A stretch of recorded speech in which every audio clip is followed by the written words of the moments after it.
Kalau peran saya di sini untuk yang utamanya adalah pengawasan ya, mentata sampah yang ada di sini lagi petugas kita untuk Bestari, Galatama dan Pemulung. Di mana orangnya saya tugas masing-masing. Sampai di sini mereka saya lakukan untuk mengajak bergotong royong dan mengambil apa yang bisa untuk dimanfaatkan untuk kebutuhan mereka yang dijadikan uang bagi biaya kehidupan mereka. Untuk cara penataannya di sini setelah pembersihan wilayah TPS barulah para Bestari dan Galatama bisa bekerja dengan membongkar sampah yang diambil dari rumah ke rumah dan dibawa ke TPS ini. Dan disinilah mereka semua ngumpul untuk menyortir apa yang bisa dimanfaatkan atau didaur ulang. Iya.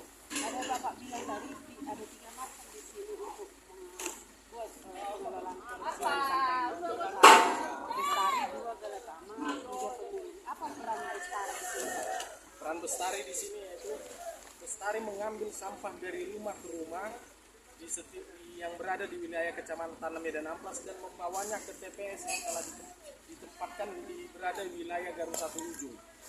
Sementara Galatama seperti itu juga mengambil sampah dari rumah ke rumah, cuman dinaungi oleh perorangan atau pihak ketiga seperti dikelola oleh LPM dan membuangnya juga di TPS. Nah, lembaga pemberdayaan masyarakat yang berada di kelurahan, yaitu bisa dikategorikan dia mengelola sampah yang berada di lingkungan itu.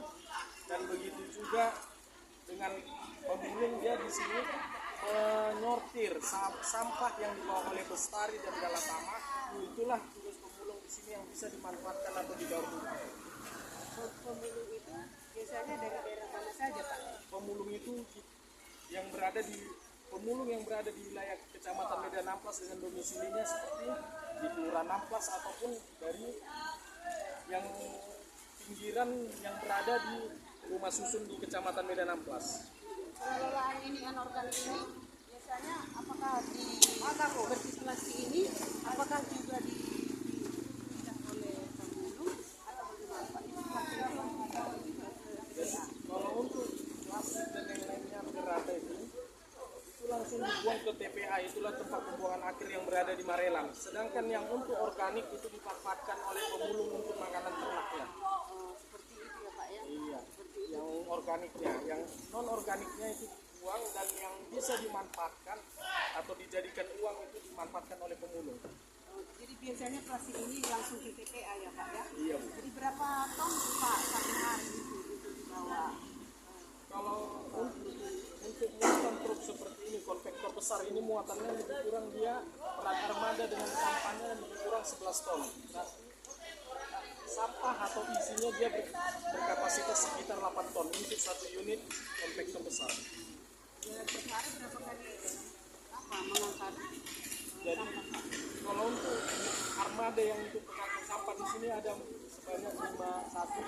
sebanyak 5 unit untuk TPS Kecamatan Medan Amplas, 2 jam ambrol, 2 konvektor, 1 konvektor kecil. Kalau konvektor tadi berapa, Pak? Ada 2 unit, 1 yang besar, 1 yang kecil. Yang mengangkat ini biasanya di TPA apa saja? Konvektor apa? Konvektor dengan ambrol. Masih lihat ambrol. Jadi ini mulai tadi pagi hanya masuk ini ya, Pak ya? Dari pagi dia masih hanya konvektor dan dia step by step setelah penuh sampai baru dilanjutkan oleh armada yang lain lagi. Biasanya sampai jam berapa itu, Pak? Kalau Ada batas nggak? di sini batas armada dia sampai jam 5 sore. Pemulung ini Sampai jam 6 sore atau jam 7 malam. tengah malam juga ya, Pak ya? Ini nanti Bukan, kalau itu namanya ambrol. Ambrol itu, iya, itu langsung diangkat baknya sama sampahnya langsung. apa kau? Ini kenapa nggak ada setiap apa itu, Pak? Kenapa harus ini yang mengangkat? Kalau dia perkelurahan bukan ambrol namanya, tipper. Setiap kelurahan itu ada unit atau mobil disediakan itu namanya tipper. Jam 6 atau jam 5 pagi sudah berada di wilayah atau di kelurahan masing-masing.